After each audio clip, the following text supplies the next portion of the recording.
बगावत की लपटों की तपिश शांत पड़े अंडमान द्वीप समूह पर पड़ने वाली थी। आजादी के मत वालों को सबक सिखाने के लिए फिरंगी सरकार ने 15 जनवरी 1858 को पूरे के पूरे अंडमान द्वीप समूह को एक कैद खाने में बदलने का फैसला किया। His Excellency गवर्नर जनरल ने काउंसिल में यह फैसला किया है कि अंडमान आइलैंड में कैदियों की एक बस्ती बनाई जाए। इसमें शुरू में ऐसे मुजरिम रखे जाएं जिन्हें बगावत और राजद्रोह और इससे ताल्लुक रखने वाले दूसरे अपराधियों के लिए कैद या देश निकाले की सजा दी गई हो। और इस तरह अंडमान द्वीप समूह की पुरानी खाड़ी का नाम लेफ्टिनेंट आर्चिबाल्ड ब्लेयर के नाम पर पोर्ट ब्लेयर रखकर मुजरिमों की बस्ती कायम की गई। सन 57 के वीरों के नक्शे कदम पर कुछ ही साल बाद अंडमान की धरती पर पैर रखे वहाबी आंदोलन के राजनीतिक बंदियों ने 1860 से 1872 के बीच बहुत से वहाबी आंदोलनकारी अंडमान भेजे गए। सरहदी सूबे का रहने वाला एक पठान शेर अली आफरीदी भी अंडमान में उस समय उम्र कैद की सजा काट रहा था और अंग्रेजों से बदला लेने के लिए मौके की तलाश में था।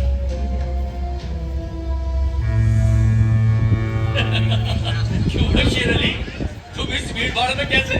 ओए, हम सुना है फिरंगी का लाट साहब इधर आता है। हम भी देखने आया है जुल्म करने वाले का सरदार कैसा दिखता है।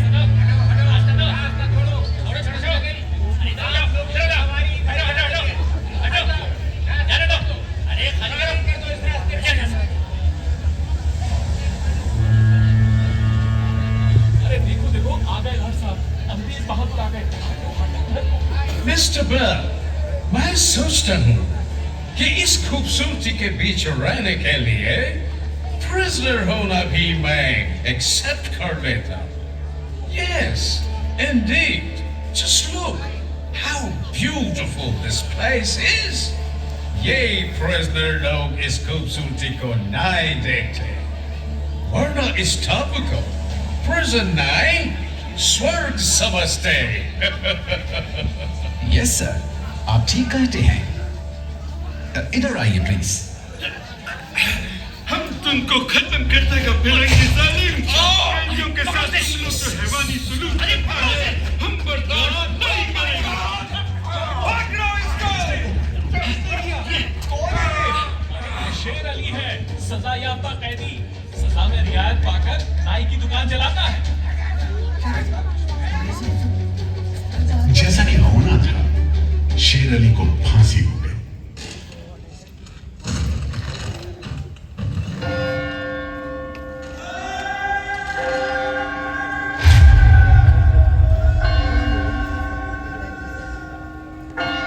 शायद इसी घटना का असर था कि ब्रिटिश सरकार ने कैदियों के साथ और भी कड़ाई बरतने के बारे में गंभीरता से सोचना शुरू किया। नतीजे के तौर पर सन 1896 में पोर्ट ब्लेयर की खौफनाक सेलुलर जेल का काम चीफ कमिश्नर केविन और इंजीनियर मैक्विन की निगरानी में शुरू हुआ। यूरेनस मैक्विन, आपकी जांच पूरी हो गई? यस सर, हमने पूरा टापू का मुआयना कर लिया है। तो आपके हिसाब से जेल कहाँ बनेगी? मेरा राय भी जेल इसी जगह बने तो अच्छा रहेगा सर। इस पहाड़ी पर? यस सर, हम इस पहाड़ी को ईस्ट का तरफ ऊपर से काटकर समुद्र से 60 फीट की ऊंचाई पर मैदान बना देगा। इससे दो फायदा होगा, जेल के लिए जगह निकलेगा और पहाड़ी काटने से जो मिट्टी निकलेगा उससे हम नीचे का दलदल को भरकर ऑफिसर्स के लिए टेनिस एंड क्रिकेट खेलने का मैदान, इवन जिमखाना क्लब भी बना सकता सर। तय हुआ कि 5 लाख रुपए की लागत से पोर्ट ब्लेयर की इस पहाड़ी पर जेल बनेगा। फॉरेन कारीगरों के अलावा 600 कैदियों को काम पर लगा दिया गया। इस जेल में एक वक्त में 700 कैदियों को बंद रखा जा सकता था। योजना के अनुसार जेल के बीचों बीच एक मीनार बनाई जानी थी, जिसकी 7 दिशाओं में 7 खंड किसी सितारे की भुजाओं की तरह निकले। हर खंड में 3 मंजिलें बनाई जानी थी और 7 खंड में कुल मिलाकर 698 कोठरियों का निर्माण होना था। ईंटों की ढुलाई के लिए ट्रेन की 5 मील लंबी पटरी बिछाई गई। इमारत बनाने के लिए ढेर सारे सामान बर्मा से मंगवाए गए। जेल को बनाने में कोई 3 करोड़ ईंटें इस्तेमाल की गई। इंसानी खून पसीने की तो कोई गिनती ही नहीं।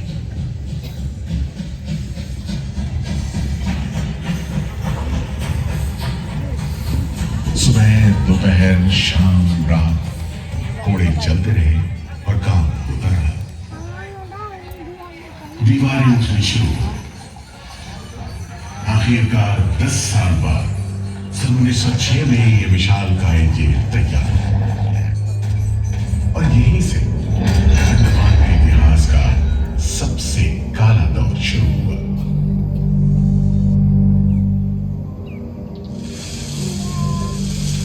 हाँ, सच कहते हो। आज भी उस दौर को याद करके झुरझुरी सी हो जाती है।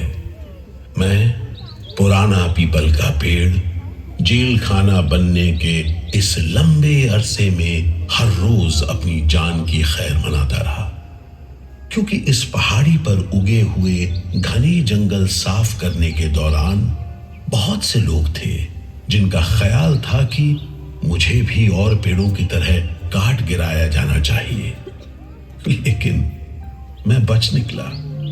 मेरी किस्मत में शायद खड़ा रहकर इस जेल में होने वाली यातनाएं देखना लिखा था। हर एक कैदी जेल के फाटक के भीतर आकर मेरी डालियों के नीचे से ही निकला है।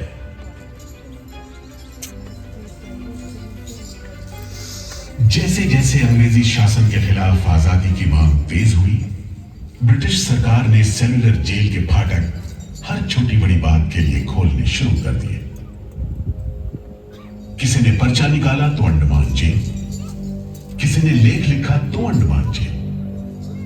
लेकिन जब आजादी की लौ दिल में चल रही हो तो लोगों को कब तक रोका जा सकता है? 20वीं सदी शुरू होते होते फिरंगी सरकार के खिलाफ जंग में तेजी आ गई। अलीपुर षड्यंत्र कांड, चटगांव डकैती कांड, काकोरी कांड, लाहौरी बम कांड, मोपला विद्रोह, नासिक षड्यंत्र, कितने मामले गिनवाएं, ये सूची लंबी है। लिहाजा एक नए किस्म के अभियुक्तों ने अंडमान की सेल्युलर जेल में कदम रखा। ये नई किस्म थी क्रांतिकारियों की। क्या शानदार लोग थे, मस्ती में झूमते गीत गाते जेल में कदम रख रहे थे, मानो जेल नहीं मंदिर जा रहे हो। आजादी के ये परवाने देश के कोने कोने से आए थे। सरफरोशी की तमन्ना अब हमारे दिल में है, देखना है जोर कितना बाजुए का दिल में है। वक्त आने दे, बता देंगे तुझे आसमां, हम अभी से क्या बताएं, क्या हमारे दिल में है। सोहन सिंह भकना हाजिर। मोतीलाल वर्मा हाजिर। पंडित परमानंद शास्त्री हाजिर है। बटुकेश्वर दत्त हाजिर। सचेंद्र नाथ सान्याल हाजिर। उल्लासकर दत्त हाजिर। पृथ्वी सिंह आजाद, पृथ्वी सिंह आजाद हाजिर। हर आदमी के दिल में स्वाधीनता की लौ चल रही थी। इस जोत को बुझाने का काम ब्रिटिश सरकार ने जिस अफसर को सौंपा वो था सेल्युलर जेल का जेलर डेविड बेरी। जमादार। जी हुजूर। नया कैदी लोग आया? जी सरकार, सभी लाइन से खड़े हैं। ठीक है, सुनो, इनसे कह दो कि इस जगह पर हम शेर को पालतू बनाता है। तुम जेल का दीवार देखता है, जानता है इसको इतना नीचे क्यों बनाया? इधर से कोई भागने को नहीं सकता। यह सब तरफ 1000 माइल्स तक पानी है और ऊपर खुदा है, और तुम हमको देखता है? हम इधर का खुदा है, डेविड बेरी। Get it? इस तरह कैदियों से ठस भरी जेल की गंदी सीलन भरी बदबूदार हवा में कैदियों का बंदी जीवन शुद्ध होता है। बेड़ियों की आवाज, वार्डनों की गाली गलौज और मार खाते कैदियों की चीख पुकार से गूंजते कोठरियों का दम घुट माहौल कड़े से कड़े इंसान को तोड़ने के लिए काफी था। लेकिन इन कोठरियों में ऐसे बंदी भी आए जिन्हें ये माहौल हताश करने की बजाय जुल्म का मुकाबला करने की प्रेरणा देता रहा। वीर विनायक दामोदर सावरकर, ये नाम ऐसे ही बंदियों में बड़े सम्मान के साथ लिया जाता है। जयोस्तुते जयोस्तुते जयोस्तुते जयोस्तुते जयोस्तुते जयोस्तुते जयोस्तुते जयोस्तुते जयोस्तुते जयोस्तुते जयोस्तुते जयोस्तुते जयोस्तुते जयोस्तुते श्रीमहान्मङ्गले शिवास्पदे शुभदे श्रीमहान्मङ्गले शिवास्पदे शुभदे स्वतन्त्रते भगवती त्वामहं यशोधुतां वन्दे।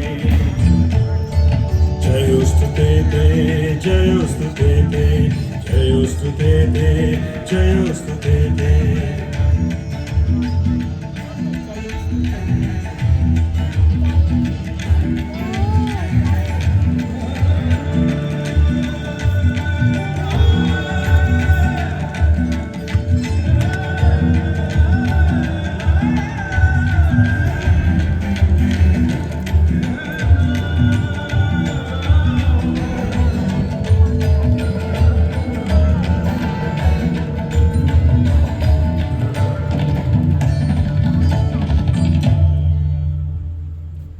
बेड़ियों में जकड़े वीर सावरकर जब सेल्यूलर जेल के अहाते में दाखिल हुए तो उनकी जंजीरों से जुड़े लोहे के पट्टे पर उनके जेल की मियाद खुदी हुई थी 50 बरस।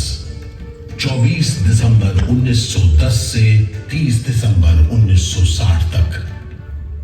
विल सावरकर, तुमको 2 बार का उम्र कैद का सजा मिला है।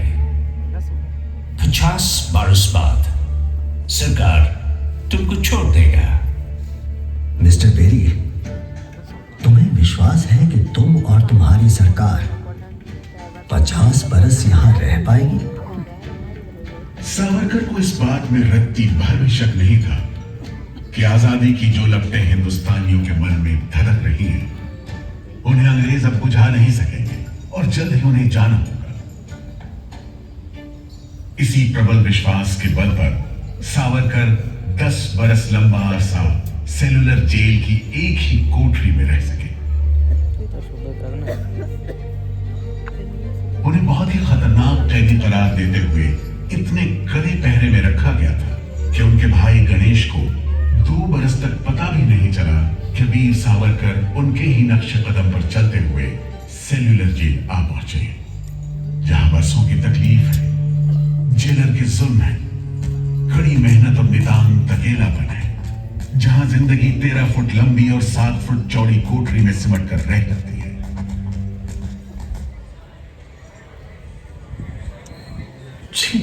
ये कैसा रद्दी खाना है? चावल में कंकड़, है और दाल में कीड़े। खाना क्या है, घास फूस है।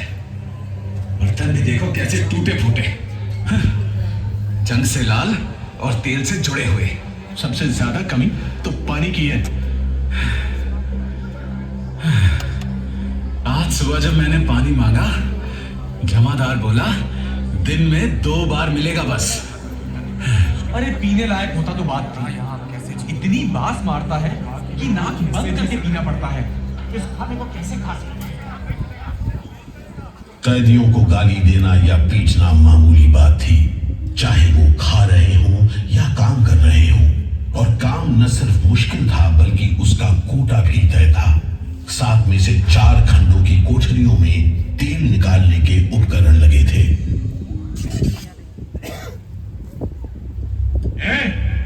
इंदुभूषण, सुधीर, हेमचंद, तुम लोग इधर चलो। नारियल के बोरे उठाओ। हर बोरे में है 25 सेब नारियल। इन्हें पहुंचाओ तीसरी मंजिल पर। शाम तक हर आदमी को 30 पाउंड तेल निकालना है, समझे? हम इतना तेल कैसे निकालेंगे? वो मशीनें तो हाथ से चलानी पड़ती है। जबान मत लड़ाओ बदमाश। जो हाथ बम पिस्तौल चलाते हैं वो मशीन नहीं चला सकते। चलो जल्दी करो, भाग कर जाओ और काम करो।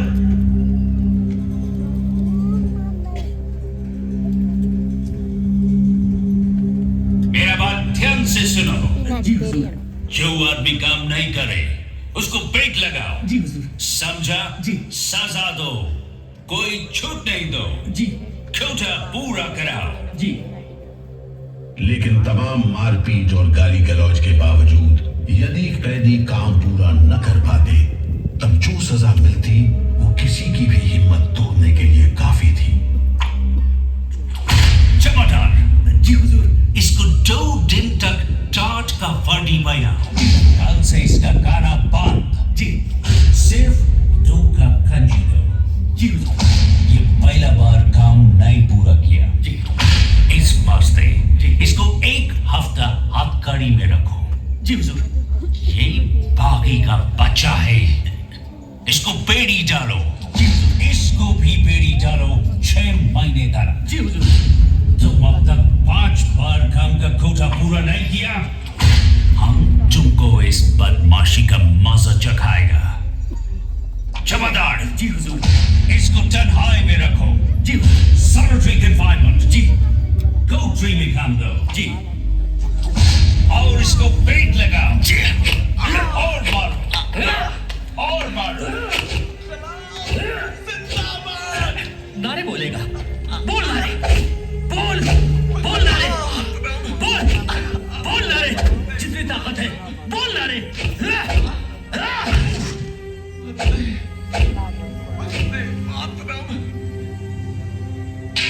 उल्हासकर दत्त ने इस सारी तकलीफ की दिल को छू देने वाली तस्वीर खींची है। हमारे गांव में तेल के लिए कोल्हू में बैल जोते जाते हैं। वो भी दिन में 10 से 12 सेर से ज्यादा तेल नहीं निकाल पाते। जेल में मुझे 2 और कैदियों के साथ बैल की जगह जोत दिया जाता था और हमें शाम तक 1 मन नारियल का तेल निकालने का काम सौंपा जाता। जमादार हमें दौड़ने पर मजबूर करते और रफ्तार धीमी होने पर कोड़े मारते। हर रोज न जाने हम कितनी बार लड़खड़ाते, गिरते और मार खाते, और ये सिलसिला निरंतर चलता रहा। हुजूर, ये काम करने से इनकार करता है। क्यों काम नहीं करेगा? जैसा बर्ताव ये जमादार करते हैं उसमें मैं काम नहीं करूंगा। मारपीट और सजा का नतीजा ये हुआ कि उल्हासकर ने 7 दिन के बाद खाना पीना और बात करना भी बंद कर दिया। वार्डनों का ख्याल था कि उल्हासकर पागल होते जा रहे हैं, लेकिन जेलर बेरी ने इसे नाटक बताते हुए उल्हासकर को बिजली के झटके लगाने का हुक्म दिया, जिसके बाद उल्हासकर 3 दिन और 3 रात बेहोश रहे। उसके बाद कहीं जाकर डॉक्टर को बुलाया गया। सुनो मिस्टर उलास्कर, हम जानते हैं तुम अपने मुल्क का आजादी के वास्ते ये करता। हम तुम्हारा काम को ठीक नहीं समझता, लेकिन तुम अभी जवान है।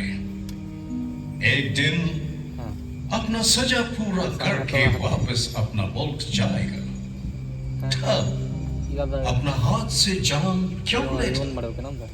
क्या तुम डरपोक है? हम अपना सीनियर ऑफिसर का हुक्म नहीं बदल सकते, लेकिन तुम चाहेगा तो हम तुमको मेंटल हॉस्पिटल में भर्ती करा देगा। ठीक है, इन जानवरों के बीच रहने से पागलों के बीच रहना बेहतर होगा।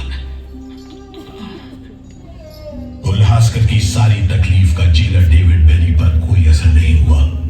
उल्हासकर के जाने के बाद बेरी ने वीर सावरकर को चिढ़ाते हुए पूछा, क्यों सावरकर, तुम भी पागलपन का बहाना करेगा क्या? तुम्हारे बाद मिस्टर बेरी। अच्छा, हाँ, जिस तरह के अत्याचार तुम कर रहे हो उनसे कोई भी आदमी पागल हो सकता है। रहने दो ये सब बात सावरकर, तुम अच्छी तरह जानता है उल्लासकर पागल नहीं है, बहाना करता है। मिस्टर बेरी, अगर तुम सोचते हो कि उल्लास बहाना कर रहा था तब तुम पहले ही पागल हो चुके हो। ये सब अत्याचार बंद करो, वरना हमारे पास स्ट्राइक के अलावा कोई रास्ता नहीं बचेगा। छूट नहीं, रियायत नहीं, तो काम नहीं, छूट नहीं, रियायत नहीं, तो काम नहीं। हमारी मांगे पूरी करो, पूरी करो। इनकलाब जिंदाबाद, इनकलाब जिंदाबाद। बंदियों को छोड़ दो, छोड़ दो, बंदियों को छोड़ दो, छोड़ दो। और इस तरह कैदियों ने अपना आखिरी हथियार इस्तेमाल करना शुरू किया। हड़तालों का एक लंबा सिलसिला चल पड़ा, मगर ऐसे मामलों से जेलर बेरी और उसके अमले के रवैये में कोई खास फर्क नहीं पड़ा। कुल मिलाकर सेलुलर जेल के कैदी तकलीफ और बदसलूकी के बीच अपने दिन गुजारते रहे।